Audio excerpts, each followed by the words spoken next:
Hey, everybody. Welcome to Game Mess Mornings with me, Jeff Grubb, your host from giantbomb.com. Thank you for tuning in. In this episode, we're going to be talking about saying so long, Doug Bowser. And is there really another PlayStation 5 Pro on the way? What is happening? It's going to be a good one because we have Jon Martin on the show. Jon, how are you doing? I'm doing well. It is a busy time for games. How are you doing, Jeff? We're busy. Yeah, absolutely. Although, I'm definitely trying to be a little strategic, pick games here or there. But then, I'll listen to a podcast and they're like talking about they're all playing everything. I'm like, okay, I'll go play Silent Hill. I guess I'll play Ghost of Yotei. It's just there was a time when it's like you could wait for these games, and some of them would fall through the quality cracks. Right? Some of them would come out and be like, all right, it's an 80 on OpenCritic. It's a 79. I'll get around to it eventually. I want to try it. I want to have an opinion on it, but maybe I don't feel a sense of urgency to get to them. Everything's like in high 80s, like almost a 90 on these things, and it's like the numbers like that. It's hard to ignore. And again, the number only says so much, but there's a lot of praise out there and a lot of cool things being said about these games. So I'm just playing nothing but baby steps. That's kind of how I'm coping with it. And of course. Letting that game punish me for all of my sins. But yeah, I'm that's been my main thing for the last night or two. We're going to be racing Kind of Funny, so of course it's going to help with that. But I'm legitimately into that game. It's just metaphors all the way down. There is a obviously there's the overall sense of here's a guy that doesn't have his shit together. He can't even walk, and then his family can't rely on him. He doesn't have a job. He lives in a basement. All this stuff, and there's some obvious metaphors there, but there's like some. Like they go a little bit deeper or they go a little bit off to the side. Do you think it's okay to spoil this game, like some small stuff? Because I just don't know if anyone's going to play this unless they know there's this kind of stuff in there. The people that care about spoilers, I guess I should say, Jon Martin. What do you think? Wait, are you asking about spoilers or are you? I'm asking for your permission to tell me it's okay to spoil one small thing in baby steps for people. Look, I think it is okay, mainly because everyone's going to be coming at this game from a different angle. It's definitely, like you said, like a game of metaphors. It's like, what does this game mean to you? Are you going to play this for hours and hours, or are you just going to drop it immediately when you tumble down the hill for the first time? So there's a big red ball. I posted this on Blue Sky. People might have saw. There's a big red ball that you have to like tiptoe on. You got to like walk on top of the ball, and it's difficult. And you got to go from like one stair steps to the other, and you got to do it by walking on top of this ball. And it's very meticulous and difficult, and it takes a long time, and you have to be very patient. And then you get to the other side, and you have to walk down the steps, and there's a camera sitting there. And you pick up the camera, and then it gives you this option to hit the A button, and you can look through the lens finder. You could see how many photos this camera has left. It has one photo left. And I'm like, okay, what am I supposed to do with this? I spent all this time getting this thing. And now I only have this one precious photo. Am I supposed to just take a picture right away, take a picture of this red ball? I'm like, you know what? I'm going to wait for a more perfect opportunity. So I'm holding on to it. And then I just got to get a really nice vista. And it's like, I also did this thing where it's like I was walking up these stone pillars, and there was not tens of them, not dozens, hundreds of these. And it was very difficult. I get to the top up there, and I felt accomplished. I took all this time to set up, to get to this point, to see this thing with this camera, with one photo, and I pull it up, I take the photo, I feel pretty good. The camera drops, and right in that moment, a UFO flies over. It's like this perfect metaphor for like, you do all this work to set up the perfect shot. You do all this work just to get the equipment in the first place. And of course, the second that you think you have this perfect thing, this beautiful vista, something more perfect happens a second later. What an incredible game. I'm in love with it. They nailed it. It's definitely my bullshit for sure. But for people willing to like dive in and give yourself over to it, there's some real magical stuff. And there's moments where I was getting emotional. Like there's definitely some stuff where they play around with this guy thinking about what his life could be and just how far away that feels from him as he's just, again, struggling to move one leg in front of another. Some special stuff. So highly recommended. We'll play some more of it today on UPF. Looking forward to it. In the meantime, Jon, we should probably explain what we do here. We're Giant Bomb, video game doofuses. We make a bunch of fun stuff, but we're independent games media.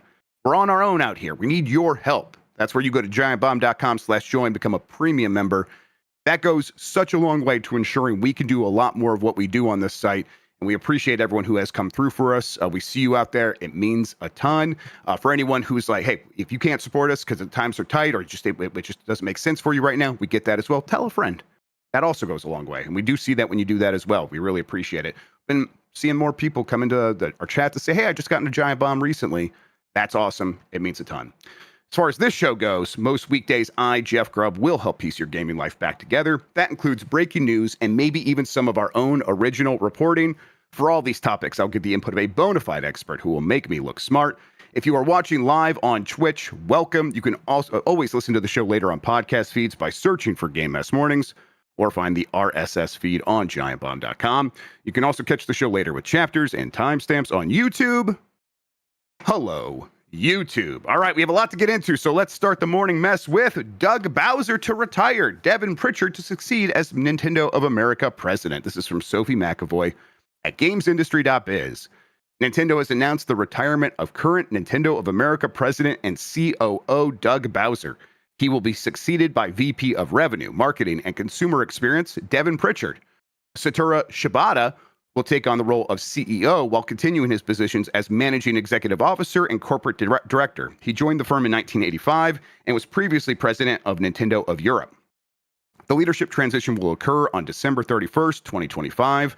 Bowser joined Nintendo in 2015 as a vice president of sales and marketing, becoming senior vice president a year later. In 2019, he took on the role of president and COO following the retirement of Reggie Fils-Aimé. This is a quote now. Leading Nintendo of America has been the honor of a lifetime, and I am proud of what our team has accomplished in both business results and the experiences we've created for our consumers, said Bowser. Now it's time for the next generation of leadership, and Devon's track record speaks for itself. She is an exceptional leader, and her promotion is a testament to her strong performance and strategic contributions to the company's growth. I have full confidence that she will guide the company to even greater heights. Pritchard, who will become Nintendo's first female president, Nintendo of America, that is, joined the company in 2006 and was previously executive vice president of business affairs and publisher relations. She has apparently worked with the legal team a bunch. She has some stuff, but she also has credits in video games. Usually, I think some special thanks and stuff like that. Who knows what that can mean? But she's been at Nintendo for a long time. 2006. That is, again, quite the track record.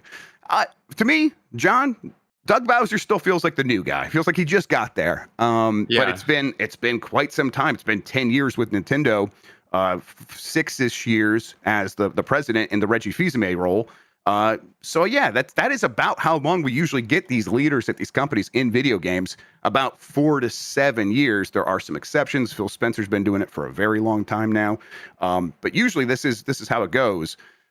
What do you feel about Doug Bowser's reign and about the future of Nintendo of America? Yeah, so I think it's interesting you mentioning that he joined in 2019 because if memory serves, I think that was the only time he was really in a direct. So he does feel that that new guy, but It's only because he was not as frontward facing that I feel like Reggie and Bill Trinen have been in the past. So yeah, it really does feel like it's just kind of a whiplash moment. It's going to make greedy Nintendo articles or just news topics a bit harder because we have to think of different jokes now. But going forward, yeah, I mean, whenever there's these structural changes in Nintendo, I usually go to Kit and Chris to understand, hey, how does this actually make sense within the infrastructure of Nintendo? And yeah, she has been someone who's been around for a long time. She really loves the games that she does. She doesn't play a ton, but I think she has kids who do, which is really cool. It seems like she does love working here. But at the same time, Nintendo of America is kind of just a subsidiary. It is overseeing just North America in general. So there is also going to be people to still be communicating with and to dictate the forecast, the outline of what our next couple of years are going to be. It's interesting because she comes from a legal background for the most part, and then I think she worked on the marketing side for a couple of years, which honestly is probably what that special thanks section is about, beyond just I think so. helping inking deals. One thing that did catch my eye was that she was when she was a part of the legal team, she was focused on partner relations, so working with different third parties. So it would be interesting to see if Nintendo does skew more into that partner thing side of the industry. I mean, Namco's been by Nintendo's hip for over a decade at this point. Oh yeah, long time. But I mean, go back to yeah, like some did they? Yeah, I think they developed the F-Zero games, or maybe that was Sega. But they worked on some arcade games together way back. Maybe they did the Mario Kart arcade games. Yeah, way back. I think you're right though. I think it was like the arcade board for those Mario Kart games or F-Zero. It's like Triforce or something. It's like Sega, Nintendo, and Namco or whatever. Yep, that's right. Yep, Triforce. Yep, I think it was maybe a Final Jeopardy question when we did Game S Jeopardy once, and I was like, yeah, I remember this thing. Yeah. You're right to point out Nintendo of America subsidiary is a fair way of putting it. They are a marketing company. I think these days, and maybe from the beginning, more of a law firm than actually anything else, even more than a marketing firm.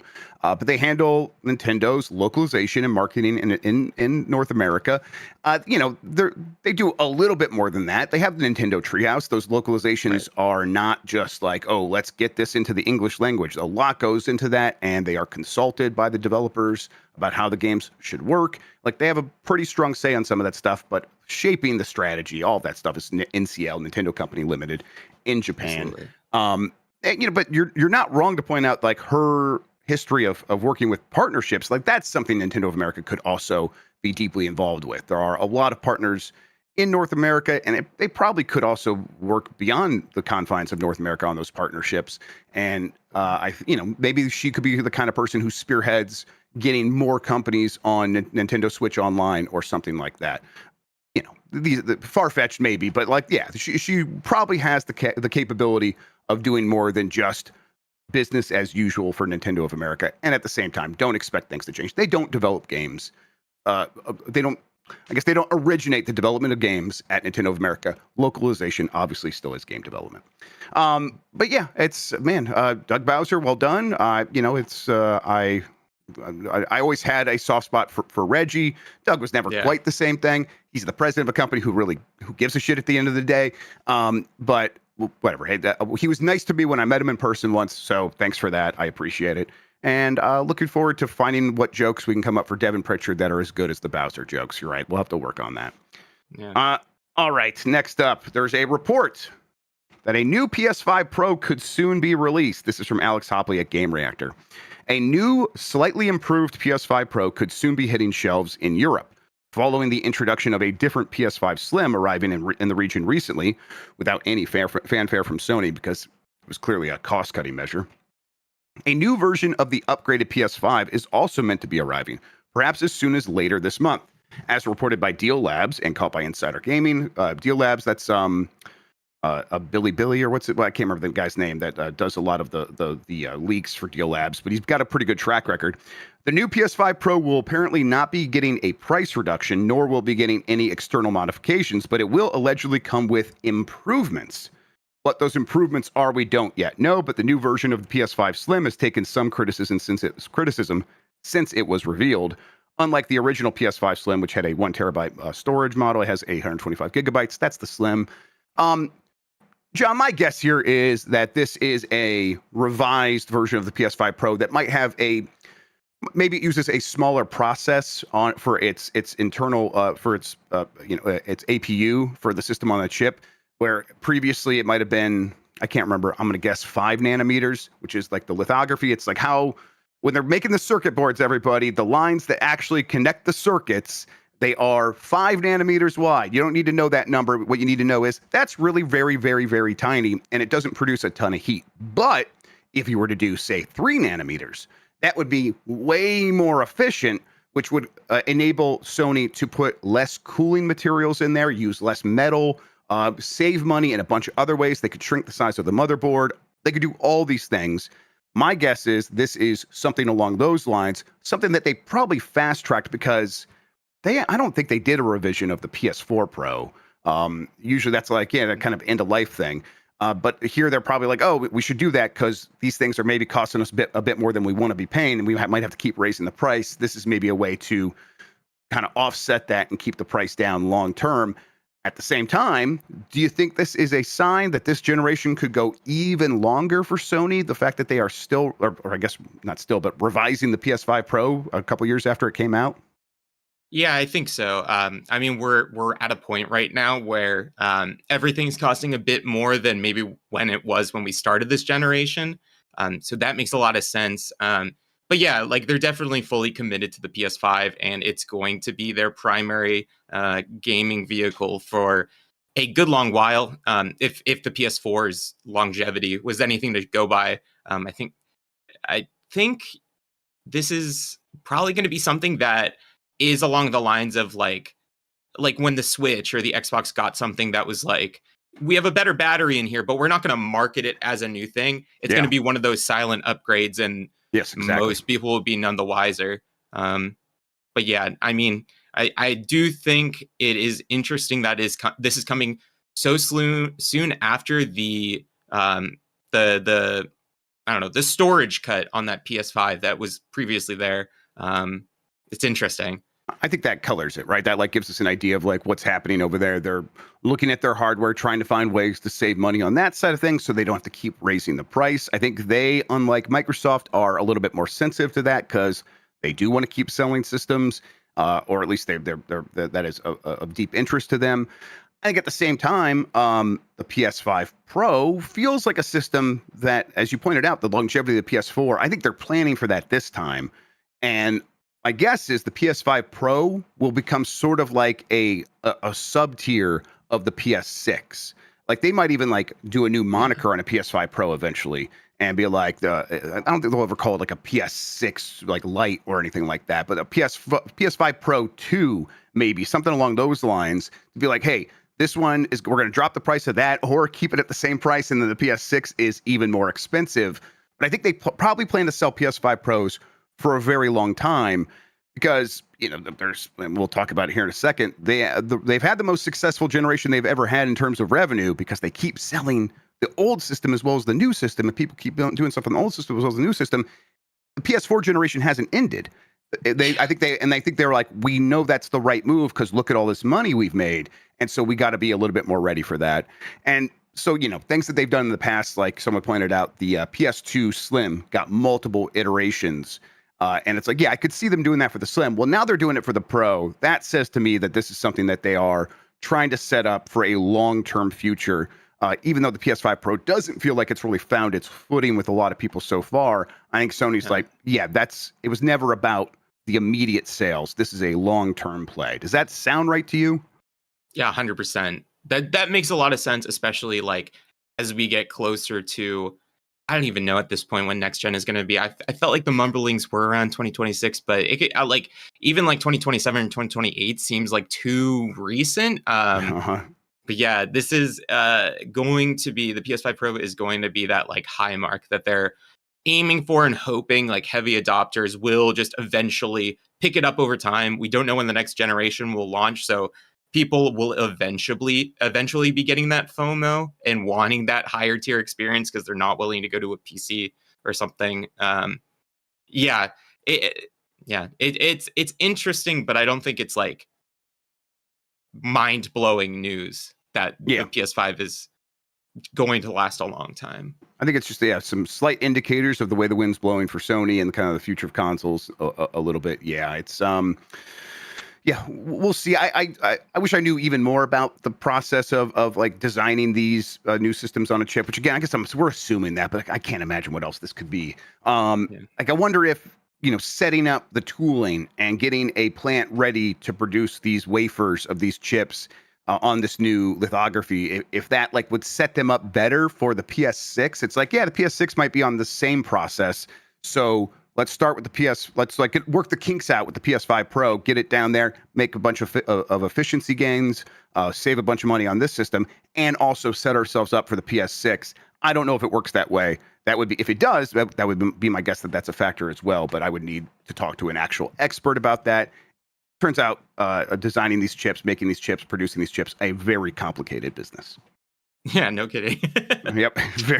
Right. It's like when we talked about spending $50 billion to start making chips like that in the United States. They're like, yeah, that might get us started, but boy, it's about the expertise, and all of that is in Taiwan. None of it's here. So it's going to require maybe even more money than that, and a lot of years of bringing people here who actually know what they're doing, and maybe training up a new generation to kind of do that stuff. And it's like, even then, we are probably going to be years and years and years behind TSMC, Taiwan semiconductor manufacturing company.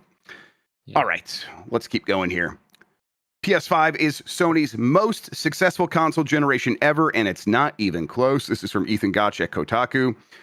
This is a subhead here. PlayStation boss touts PS5 as Sony's most lucrative gaming box yet. Sony Interactive Entertainment CEO Hideaki Nishino was the keynote speaker at Tokyo Game Show 2025, and his topic was the PlayStation Store, covering its evolution and current financial dominance. He flashed a chart showing how revenues have kept climbing with each new console. What's interesting is that this is happening despite PS5 sales tracking only slightly ahead of the PS4. So where's the growth coming from? In part, it's an explosion in microtransactions in free-to-play games like Fortnite. It's also the expansion of subscription services like PlayStation Plus. And then there's the fact that people are still playing on the PS4. So even though the install bases are similar, the overall footprint of active PlayStation players spending money is seemingly larger. Plus, the consoles keep getting more expensive. With graphs like this, did Sony really need to raise the price of the PS5 another $50 nearly 5 years after it launched? Either way, it's an interesting data point amid debates about console makers going platform agnostic. Yeah, I mean, it just seems like that there is a hard thing to understand here. For me, I think probably for a lot of people, where we do see these numbers and we get these reports, quarterly financial results from Sony talking about the most successful they've ever been making video games. And yet, they kind of keep suggesting because of reality, we got to keep raising prices. And it's like, well, boy, you look very lucrative and very profitable. What do you mean? And I think it's these companies are a little squeamish about the future, but boy, their present is very, very healthy. And I don't see any reason, John, why this strategy replicated for the PS6, where it's like keep the PS5 going right alongside that, grow the PlayStation Store, be a very welcoming place for the biggest games that have a ton of microtransactions, because you have the most console players and people who spend a lot of money on those kinds of games on your platform. You already are the most welcoming place for that. I don't see any reason why that strategy can't work once again, and maybe even better on another generation of PlayStation. So, yeah, why do they keep needing to raising prices? I mean, the blanket just inflation, I feel like across the board is contributing to this. I'm Clearly. assuming successful in just general is just monetary, which feels a little facetious when we kind of have two generations going on at the same time. If PS4 is like being taken into account for this, yeah, and I find it really interesting because like the PS4 was like so big to me, but I feel like we were getting a large cadence of PlayStation first party games that supplemented that. Larger, so even least, yeah. Yeah, in my head, I consider that generation far and above like better than what's been happening this generation. But it clearly doesn't really matter because people buying consoles are on the mass scale, not even taking into account first party games like that. People was it Matt Piscatella who showed like the top 20 most profitable games ever on a PlayStation system, and like 3 or 4 of them were Sony first party games. So Call of Duty is always going to be selling. This is the console that it's going to be selling the most on. Some people might not even know crossplay is a thing, so they don't even know you could get like play on another platform. They just play with their friends here because that's what everyone's getting. So more and more people are getting to games every single day. But it is kind of disheartening to find less and less people interested in breaking from their trends, breaking from their habits, and not really trying some new games. Yeah, we had this is the poll question from yesterday, but I'll ask you right now. How are you feeling about like PlayStation's 2026 between, that God of War Metroidvania will still come, Saros, right. Wolverine. There's a couple other games that are fair games might come out. I guess Marathon is supposed to come out. How are you feeling about the 2026? I think, compared to recent years, for me, it's like, this is a pretty decent balance between massive games, a cool game in Saros, and their live service games, which I usually don't care about, but I understand they're going to keep coming. At least that's not all we're getting next year. I feel pretty good about it. How about you? Yeah, no, definitely far and above. Like, I don't want to knock Ghost of Tsushima or Ghost of Yote because that looks to be a very good game. I loved the first one. I know I'll like this game when I get Yep. around to it. But next year does seem a lot bigger and a lot more return to form, having those, I guess, three big pillars of God of War, Soros, and Wolverine is enough for me to pick up my PlayStation 5 controller again. I really have not touched it at all this year. But yeah, on the whole, I'm feeling good about that. I think if they did keep up this cadence, I think a lot of people would think differently. Like a lot of years, we haven't had 2 to 3 big PlayStation 5 games. It has been, we have Astro and we have Spider-Man, but those are few and far between, unfortunately. And then the partner game is Lost Soulside, as opposed to next year where it's gonna be Marvel Tokon.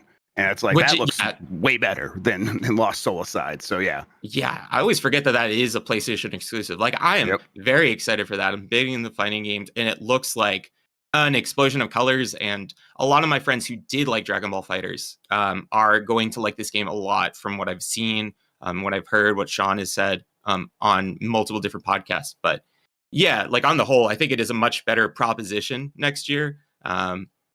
It was weird because this is the first year I really had a powerful gaming PC that I was crossing my fingers for a PC announcement date alongside Wolverine, alongside Soros. But I'm probably going to be picking those games up day one anyway. So I'm excited. I am glad my PlayStation 5 isn't only a streaming box at this point. Yep.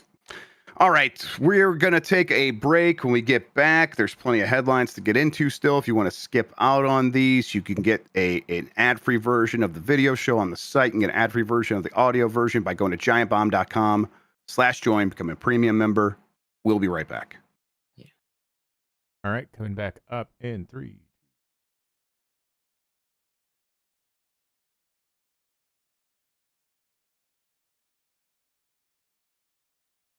Oh, sorry, my bad, dude. Here's what happened. Kane Highwind in chat wrote, "Chat, the N64 launch is closer to the moon landing than it is to modern day." Oh, that's messed up. It broke me. I'm like, I started doing the math in my head. I'm like, that can't be right. And I didn't hear anything after that, Jen. I'm sorry. All right, so 1996 or 95, when it was 96. Okay, so that's and to 69. So that would be let's see, just so 20. Oh my God, it's true. Oh no. Well, Kane Highwind, why would you do that? You're a bad person. He's a Dark Knight, baby. He's going for the heartstrings. That is messed up. I can't believe you said that. Deeply upsetting. All right, let's keep going here with the headlines. The ROG Xbox Ally and Ally X price has finally been confirmed. This is from Chris Scullion at VGC. The price has finally been confirmed for the Roger Xbox Ally and Roger Xbox Ally X just 3 weeks before they go on sale. If this story sounds familiar, it's because we've done the price of the Asus ROG Xbox Ally and Ally X like 3 or 4 times. And guess what? The real price is more than all of those rumors, everybody. Oh, geez, really? Yeah, the rumor was $550 for the Xbox Ally and then like $900 for the Ally X. Well, it's actually $600 and $1,000 respectively. We did it, everybody. A $1,000 Xbox thing. This feels like there's a reason why they were holding back the price, because they were probably just like, man, we might have to actually make it a little bit more expensive than we were even planning to. I get it. These handhelds, traditionally, before the Steam Deck, were around this price. It's worth pointing that out, that this is not that out of pocket for what these things are. But Xbox is a console manufacturer with its own game store and platform. Right. Yes. But they do have a platform to sell games where they take 30% cut of the games that get sold on there, 30% cut of the microtransactions. And that's the kind of thing that Valve used to subsidize the cost of the Steam Deck. That's traditionally what console manufacturers do to subsidize the cost of the console. They say, come buy this thing and then start buying games in our store. And that's where we're going to make the real money. The fact that they're not doing that, it's because they're working with a third-party partner who's probably really doing the bulk of the work. But they put the Xbox name on there. $1,000 for, really the one that people are going to consider the X, the more powerful one, because you're going to make an investment like that. You might as well get one that can really play games well for a long time. for sure. I don't know. I'm sort of flabbergasted by this still, despite knowing that this price is not that insane. Yeah.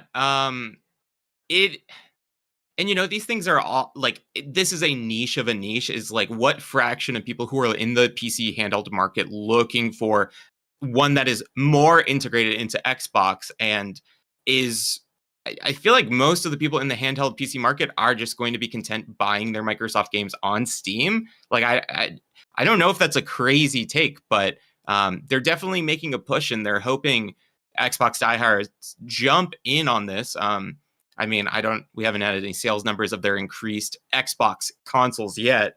But yeah, I remember when I bought a Steam Deck, I think it was like $649 for like the 512. And granted, that was just like the first of its kind in a sense. So I was interested in the tech there. And a lot of other people were. Those touchpads are still incredible. I use them all the time, but I don't know. When the market is as flooded as this is, and as many people who are interested in handheld PCs also have a PC that is more than equipped to play games at a higher capacity, I don't know how many people are looking out for this. Now, you're going to need to remind me, is this the handheld that was selling out or they had orders canceled? Or this has to be a different one then?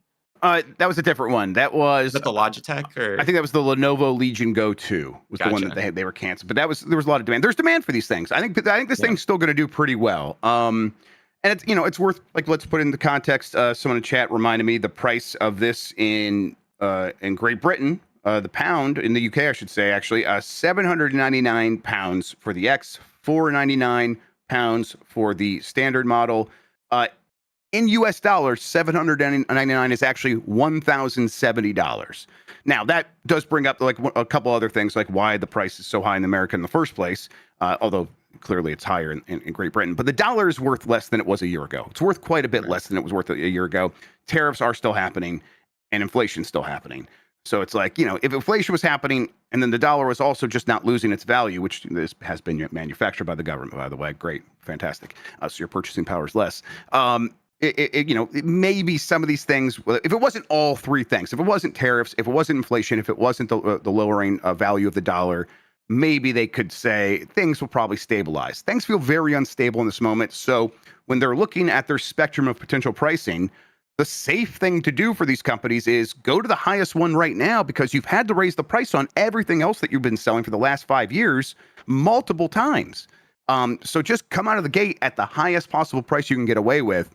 And while that is clearly the fact that number is on the chart to begin with, it's greed. That's the way the system's set up. That's capitalism. That's unavoidable. It is that macroeconomic environment that we all hate hearing about is definitely informing a lot of these decisions. And it's, what it means for us is a hobby that is more expensive than it's ever been in a variety of different ways. And we kind of have to, we can't just hop onto every shiny new thing, is how I feel about it. I'm going to have to pick and choose. And I've not really felt that way, at least over the last 10 years as I've been doing this job. It's like, you know what? It's worth it. Let's hop into everything. I didn't get the PS5 Pro. I am probably not going to get this thing. I'll ask Microsoft for one. I want to cover it for work. But if I don't get it that way, I'm not going to buy this thing. So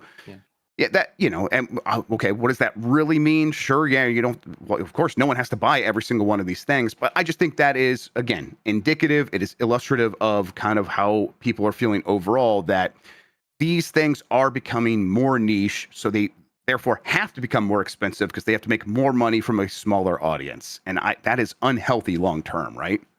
Yeah. It's unreliable, to be quite honest. I don't know how these handheld consoles in the future will be going. Like, even just waiting for a Steam Deck 2 is just like, there's just so many question marks in that. Is like, are they going to wait for like 5-10 years to release that thing? It's, I mean, we live in unprecedented times. It's very strange right now. And I think that is pretty indicative. Like, the fact that someone who is in this industry wants to cover this stuff, like, just can't justify that. Every purchase is an act of justification in your head, figuring out, is the price worth the amount of value I'm going to get out of that? And if for something as simple as getting another handheld PC, I don't know if I see a lot of value of getting something that is, albeit stronger than the Steam Deck, has the 120 hertz refresh rate. I think that's the big standout to me, but I don't think that's enough to dissuade me from not just playing on my Steam Deck or not just playing on my Switch 2. Yeah, personally. I mean, right. The Steam Deck, Sean in chat shared it earlier, said unrelated, but you can get into PC gaming with the Steam Deck starting at $320. Yeah, you know, I don't know if he was linking to a refurbished model or not, but a lot of times they put refurbished models out there that are a little bit even more affordable and reliable. Those. Yes. Yeah. A lot of my friends got those when they were first starting to get refurbished. Not the OLEDs, but like, yeah, they are basically as like new as you could want. They had less problems getting their set up than I did for mine. I had to get 3 Steam Decks because the Wi-Fi card was just broken on 2 of them. No, first one got stolen. Second one had the Wi-Fi card, and then I just waited a while, and then I just asked for a new one. Yeah, the Wi-Fi was a problem in the early Steam Decks. In the review model I got, I think I might have had some issues. Like that's the original model way back when is the one I'm talking exactly. about. Yeah, 2021. Yeah, you know, but it's nice that they have just stuck with the Steam Deck and people are still targeting the thing. That's where I'm playing baby steps, and it's like this thing runs great on here, looks just fine for the most part, especially on a smaller screen, 7-8 inch screen. You kind of don't notice when they're doing the compressing things to use the upscaling model. It's like, yeah, it just kind of looks maybe a little fuzzy or a little softer, but that's fine. I'm okay with that. All right, let's keep going. Other Xbox news, maybe we talked about this, a little bit of an update. Maybe it's unreliable. Let's get into it. Costco has officially stopped selling Xbox consoles in the United States and the UK. There was a report, which is definitely true, that Costco removed an Xbox landing page and the products from its website in the US and the UK. And this guy, Destin Legary, he's on a PlayStation podcast. So I think people, that might be the source of the skepticism. I'm not exactly sure. But he called Costco and asked, and he claims that they told him that they have no plans to carry Xbox in the United States and the UK going forward. But they did say that they have great deals on Switches and PlayStations. That's, again, according to this guy. I think there was other people that did follow up and were like, well, that was one store that he called, and maybe that's not the full story. No one at Costco, when they asked or someone else followed up, is like said exactly that. They're like, well, maybe, but we don't know. Regardless, Costco removed this stuff from their store. I think that, it's very easy to like sort of connect the dots there of the price keeps going up. And the thing was probably not already selling that well. Now it's going to be more expensive. So we know the way market forces work. You raise the price, fewer people buy it. So you go from a low number to a smaller number. Why would you waste the retail space on that device when you're like saying if someone really wants this, they could just go buy it online from Xbox themselves? Yeah, and they were heavily in the space too. It was that thing of like, where you could get PlayStation money cheaper, you could get Nintendo money cheaper, and you could get Xbox money cheaper. So there is incentives to shop for these brands at Costco too. Costco, I mean, as long as you have a membership. But I think we're just going to be seeing more and more of a, just moving away from Xbox as anything other than like a platform and a brand and the games that are releasing on other platforms. Yep. I think I misspoke. He does have an Xbox podcast, so never mind. All that stuff I said about PlayStation podcast, that's wrong. That was thinking of someone else, I think. Oh, that's good. I'm glad console warring hasn't invaded journalism. Yes. Yeah, we can escape it. We see how we dodged that bullet. Yes, we'll see. But it's like, if I was running one of these retailers, I would probably be like, what are we doing here, Microsoft? Maybe get back to us when things have settled down for you. 2 major price increases in 4 months is a bit too volatile for the business we want to be in, which is our hot dogs have been the same price for 50 goddamn years. If we could do that, you can maybe figure your shit out. But it doesn't seem like you can. We just don't want to be doing business with you. We're speculating. We don't know, but we'll see. Jan, if you could bring this one up, because if people kind of just need to see it. Resident Evil Requiem looks great running on Switch 2. People have been able to play this in handheld mode. I think as part of Tokyo Game Show, kind of running up to that, or maybe actually as part of the show. I'm not really been paying attention to whether people are at the show or not. But someone went hands on. They're holding a Switch 2. They have a camera pointed right at the device. It seems like Capcom says, yeah, go to town, film the screen. We don't care. And you kind of get a sense of why, because it looks fantastic. When you look at it, it's like, I think people were saying, hey, it looks like it's even running at 60 frames per second sometimes. I don't know if that's the case. When I look at it, it looks like maybe a good 40 frames per second with the VRR, the variable refresh rate turned on. So it's like you don't get any of the choppiness, like the screen is perfectly keeping up with the refresh rate of the CPU and the GPU. But looking at it, it looks real nice. And now there are obviously visual downgrades, but it's maybe less than you might expect. And then I guess the worst thing, the thing that sticks out, and this happens with a lot of games where they turn down the settings, the hair looks a little funky. Yeah. That's, DLSS, which is the best of these upscaling models, but FSR, XESS, everything, all of them struggle with upscaling hair. And I think that's where we see some weirdness in this as well. That might just be the cost of doing business with the Switch 2 for a modern game like this. I'm not sure if they're going to be able to do much about that. Maybe they will, but at the very least, it's like this is more than acceptable. And again, a very exciting prospect. It's like if we are at this point with the Switch 2, with a big game like this, and it's more than just acceptable. It's like, oh, this is fine. This is a fair way to play this game. I think it sets us up for this generation nice in terms of long-term support from third party. What do you think? Yeah, Capcom has been absolutely wonderful on the Switch 2 so far.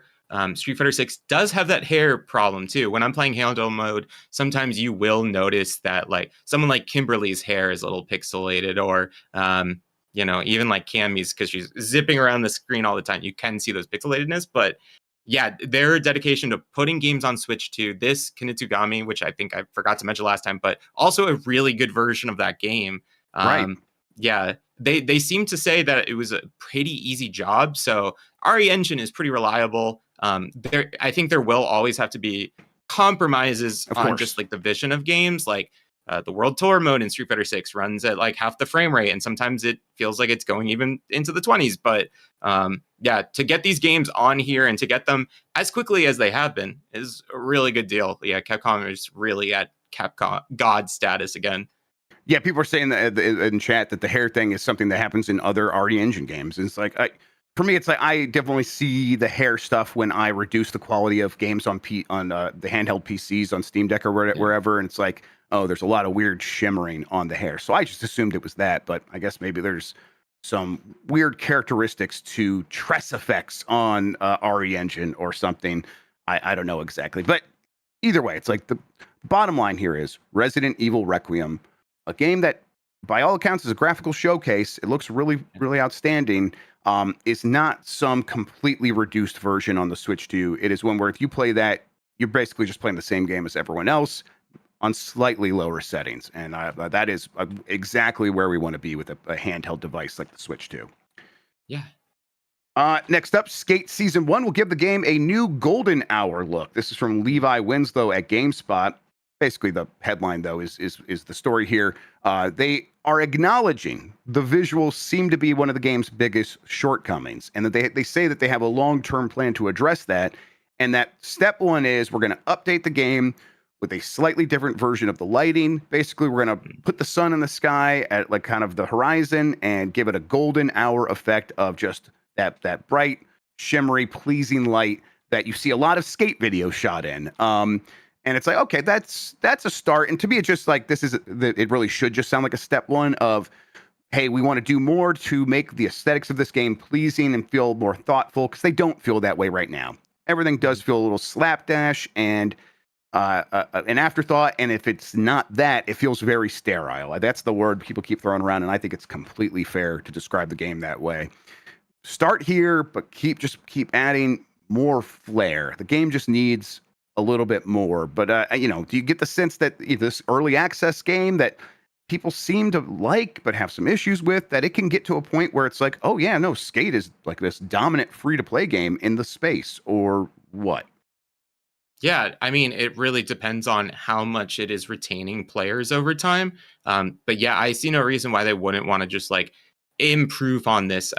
It's been such a long time since the last Skate, so that absence might have like reduce the budget or like the expectations of where sales were going to be.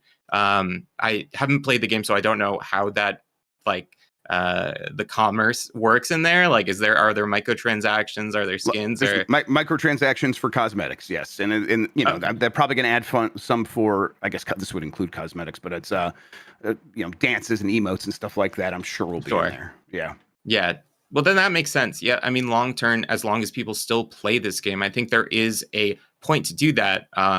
Like Tony Hawk is really fun. But like this being that hang out and skate sort of deal, I think is hitting a slightly different niche than just a Tony Hawk game. Yeah, it is interesting that. So I was looking at chat. Is there no day and night cycle? Like I don't think there's different. There's no times of day in the game. It's all just kind of that solid white light when you're playing it. Yeah, and maybe like honestly, it looks like a little bit like a bright cloudy day. You know, one of those bright cloudy days, a little gloomy. I think that's part of it. So yeah, I think this could just do a lot to spruce up the mood of the game. But it needs a lot more than this. And again, they're acknowledging that. I just want to kind of.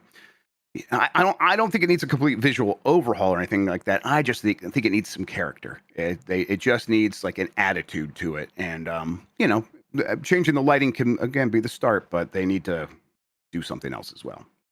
Does it have like a soundtrack? Or you know what? I think it does, but it's not one that was like standing out to me all that much. Although we were hanging out talking to each other, so maybe I just wasn't paying attention to it all that much. Okay. But yeah, it did not feel like a Tony Hawk soundtrack necessarily. But again, maybe I missed that. All right, couple more stories. Forza Horizon 6 has the franchise's biggest open world yet. This is from Zach Swise and the Kotaku. Again, the headline is the story, but as a reminder, they announced this game as part of the lead up to Tokyo Game Show, Microsoft's stage show. It is taking place in Japan. Very exciting. And I guess, you know, you would expect it. Every new one has to have a bigger world than the last one. So why not? Sounds good to me, right? Yeah. The Forza Horizon games those are when I think of Xbox technical showcases, like those are the games I'm often looking through just to see how like my car is reacting to the different terrains. It being in Japan is pretty exciting. I'm not sure if I'm assuming just everyone likes Japan. Everyone wants to drive around Japan and check things out. So that's going to be fun for me as someone who's never been to Japan. But yeah, I mean, I'm sure there's going to be stuff to do. It seems like it's going to be absolutely insane. Yeah. This game, is it announced for PS5? Oh, it is. It does have a port coming out later. That's interesting. Yeah, I think this game is just going to keep eating up the charts. When I was watching the state of play the other day, and they were really focusing on Gran Turismo without actually pushing anything, a part of me was thinking that it may have been that Forza Horizon is maybe eating a little of Gran Turismo's like casual lunch, but that could just be me. Yeah, so this is kind of the most close to a pure arcadey racer the side of like Cruise and Blast or something like that. So I'm here for it. Yeah, Forza Horizon 5 was like the best-selling game on PlayStation this year or something like that. Like, sold everything else. Like, there was clearly a huge demand for something like that. That wasn't Crew 2, I guess, on PlayStation. People really showed up for that one. You know what's weird though? It's like this game is due out next year. And it, you know, who knows like exactly when they release it. I imagine they kind of release it in the middle of the year to the beginning of the year, and so that the PlayStation 5 version can come out before the holidays, if that's the way it works. But whatever. The point is, this is Playground Games working with Turn 10, obviously, but Playground Games leads on Forza Horizon. Fable should also probably be out next year. So Playground Games is going to have the two biggest Xbox games next year. I guess this maybe is early in the year. Fable is later, or maybe vice versa. I don't know. What do you think? I feel like I haven't really seen a lot of Fable beyond that last comedic trailer that really showed what that game is about. Granted, we only really got like a teaser of Forza Horizon 6, but I mean, knowing that Workforce Studio, it probably is a little bit further along than a big the open world RPG game. I don't know if that hits next year. Like, I don't. No one in chat thinks it does. Everyone's like, no way. That's not even real, or it's 2027. Yeah, it's just been a long time. Yeah, that is like a round 8 fantasy critic draft. Like that makes no sense to me why you would be placing your bets on that. But yeah. And I guess we should mention the boycott still going on with Microsoft. There was a big Yep. thing that happened yesterday that they Yeah, we're did. gonna get to that for sure. Yeah. Oh, It's like sick. Okay, so cool. yeah, let's do it. Like, right now, it's a good idea. So yes, Microsoft still is a target of the BDS boycott movement for supporting Israel and making money off of Israel in Gaza and Palestine, doing a genocide, doing an ethnic cleansing. But yesterday, Microsoft did announce that it will be shutting off a lot of the things that it was selling to Israel, including its ability to spy on Palestinians using Microsoft's AI tools. That is exactly one of the things that was getting called out as a big problem. And, the boycott and the reporting from The Guardian that actually revealed that in the first place, you could credit them for that. So, I've never personally told anyone to boycott. I'm not calling for a boycott. I'm pointing out that BDS is. People are allowed to make that decision for themselves. We've decided we're going to keep covering it on this show because it's news and kind of remind people that it's out there and kind of let you decide on your own. It's a tricky place for us, but I'll say, like, hey, this stuff, they were feeling the pressure clearly, and also it's probably weighing on their conscience because it's just demonstrably a terrible thing to be involved in. So hopefully this is like the first break back towards sanity, and there's more yet to come. I hope so. Yeah, and I mean, the most important part is that it was kind of just higher ups. It was the business side. A lot of people inside Microsoft feel the same way that a lot of us do. So there's a lot of good people still working in the video game industry. So it's always important to remember that they're not all just soulless monsters. Yep. Yeah. Anyway. All right, let's see here. We did the Skate story. We did Forza Horizon 6. So let's hit this last one. Lego Game Boy returns to Amazon after selling out. This is from Nintendo Everything. We wanted to give folks a quick heads up that the Lego Game Boy is back in stock on Amazon, especially given how popular it's been so far. The item had previously sold out during the pre-order period and had been that way for a while now, but it looks like some extra stock was secured. Other stores had been selling out of reservations as well. You and I both ordered this thing, right? I got confirmation that mine's on the way too. Although yours is going to get there in a day ago, right? Is that what it said? Yeah, I have no idea what's going on with Amazon, man. Like, sometimes it really feels like they're the least reliable, and sometimes it feels like they'll get it to you even before you even ask. But I'm really excited for this thing.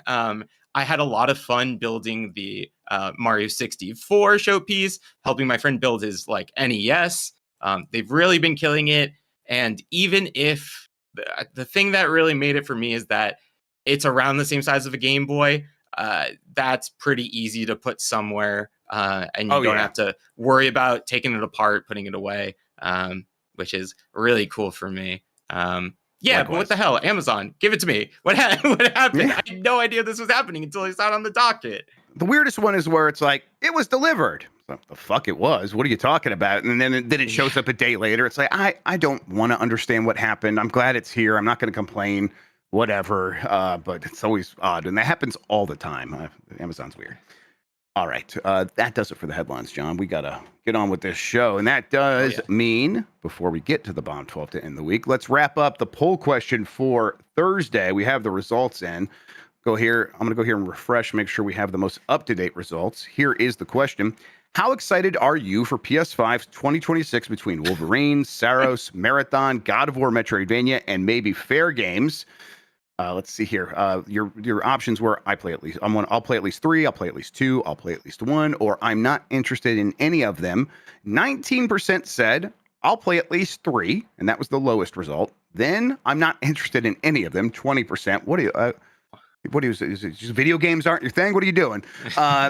I'll play at least 2 is at 30%, and I'll play at least 1 at 31%. You got to imagine, for the bulk of the results here, the respondents, when they say, hey, we are talking about, I'm going to play at least 1, 2, or 3, that always includes Wolverine. But I bet there's some people who will show up for that Saros game as well. And then God of War, Metroidvania. We didn't put Tokon on here. That obviously would have probably changed it had I reminded people that that's coming out as well. But I bet the people who know about that were thinking about that. Again, how about you? You definitely Wolverine and Saros and anything else? Yeah, I mean, well, outside of Tokon, earlier, I just completely forgot that was even a PlayStation game. So, yep. Yeah, I mean, the big ones for me are going to be Wolverine, God of War, Metroidvania. Always down for a new big budget Metroidvania. I think that has a lot of potential, a lot of different weapons, a lot of places you could pull from. And then, Soros will be fun. I liked Returnal a lot. Never beat it. I didn't really feel that compelled after a long period of time. But yeah, I'm going to be getting those four. But big ones for me, Marvel, Tokon, Wolverine, and God of War, Metroidvania. Yep.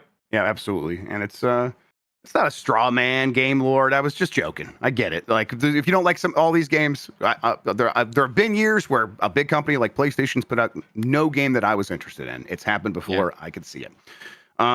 Real quick here, Motor World Hype has a super chat, and we're also related to Costco and Lego. Apparently, Costco broke the street date and started selling the Lego Game Boy in-store briefly. Yeah, Costco can do that sometimes, for sure. Shouts out to you, Motor World Hype. I hope you're excited about Forza going to Japan. I know we were talking about that when you were in chat a few weeks ago. I hope that this looks good to you, and that whole audience, that crew over there can really get into this one. All right, let's see here. We don't have a new poll question, but what we should do now is, St. John, where can we find you on the internet? What do you have going on? All that good stuff. Yeah, so I am on Blue Sky, Jon Martin. YouTube is pretty much the same thing. Trying to figure out how to multi-stream on Twitch as well, especially after they announced that you can rewind now, which has been the biggest advantage to YouTube's player for the longest time. Yep. But yes, so I kind of just stream whatever. The other day I was testing out some settings. I was playing Bonanza and I was playing Hollow Knight. Other times I'm playing through Final Fantasy XIV for the first time blind, and that is a good time. Kind of just whatever people are feeling up to. So yeah, that's me. Good deal. Excellent. All right. Let's see here. We should go over what's happening on Giant Bomb later today. We will be doing UPF, where we're going to be racing against Kinda Funny in baby steps. It's a relay race. I think we're going to hand off the controller every 10 minutes or so. And it's whoever can get the furthest or the closest to something. We still have to decide a few things, but whatever it is, we'll be ready. We always dominate Kinda Funny. We'll do it once again in baby steps. I'm looking forward to it. That'll be at 4 p.m. Eastern today, a little bit later to help out those guys. They're on the West Coast. They have some other stuff to take care of. We'll do some other stuff in the meantime. All right. I think that's going to do it, except for the Bomb 12, everybody. That's right. It is time to catch up on the 12 games that really matter to people who are really playing video games. It is quite a big shakeup this week. A lot of new games on there. People getting ready for some other games. That is one thing I noticed, John, is as new games come out, the last one does very well. Hades 1 and Silks and Hollow Knight 1 both also were very close to making the list. There was maybe even a little bit they probably could have made the list, but a little creative editing here. But here is the Bomb 12 as it stands. Number 12 is Star Wars Outlaws. Number 11 is Chronos: The New Dawn. Number 10, Claire Obscure Expedition 33. Number 9, Deep Rock Galactic Survivor. A lot of people showing up for that one. That's that Vampire Survivors like. I think people were just like, hey, there's another game on this list that got people thinking about these, and this one always catches some heat when that happens. Number 8 is Donkey Kong Bonanza. Number 7, Ghost of Tsushima, not Yote. Tsushima. Wow. Yote's not even out like that early advanced access period. People just want to catch up on that first one for the next one. That is a very common occurrence in the Bomb 12. Number 6 is 2XKO. Number 5 is Mega Bonk. That's hell yeah. That is one that has fully caught on. Dan turned me on to it, and then I played it, and I've been getting a lot of messages from people being like, "Hey, since you played this, since you streamed it, I got that game because of that." And it's been quite a few people. And also, I'm on my Steam Deck all the time playing various games. I have the notification on. I like to see people come online, see what they're playing. Mega Bonk is by far the most frequent thing I'm seeing right now. It's really popular. You got me to buy it. Hey, there we go. Number 4 is Borderlands 4. Number 3 is Baby Steps. Number 2 is Hollow Knight Silksong. And number 1 is Hades 2. There you go. Hades 2 right to the top of the charts. It did very well. A lot of results for that. Quite a bit more than even Silksong this week. And also happy to see Baby Steps up there so high. People seem to be checking that thing out. Is that on PlayStation Plus or something? Maybe that's what it did it, but I don't know. It's a good game. All right. Any surprises here for you? Is this yeah. I'm just really happy that Mega Bonk is up here. I think that's honestly just a really fun game.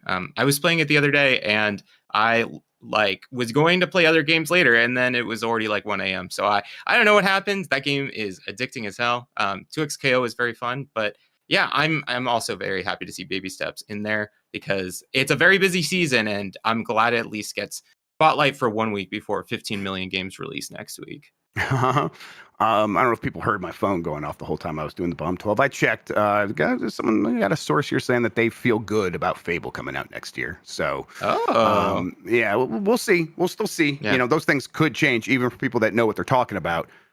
There's often still things that could change. But right now, it does seem like maybe they're getting ready for Fable in 2026. We'll see. And if it does, maybe it'll end up on the Bomb 12.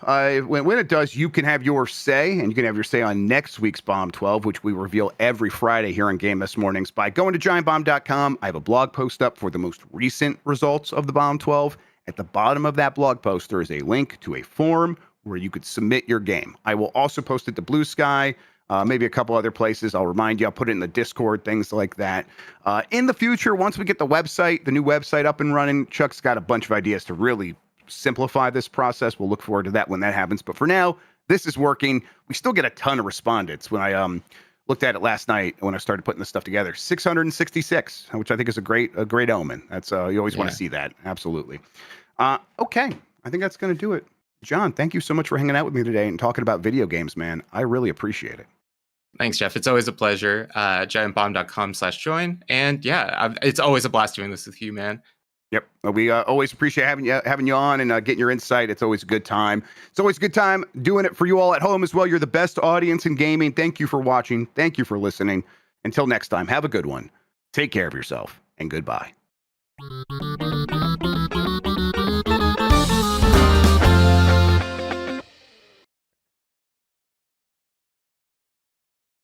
Killing YouTube, stopping the recording.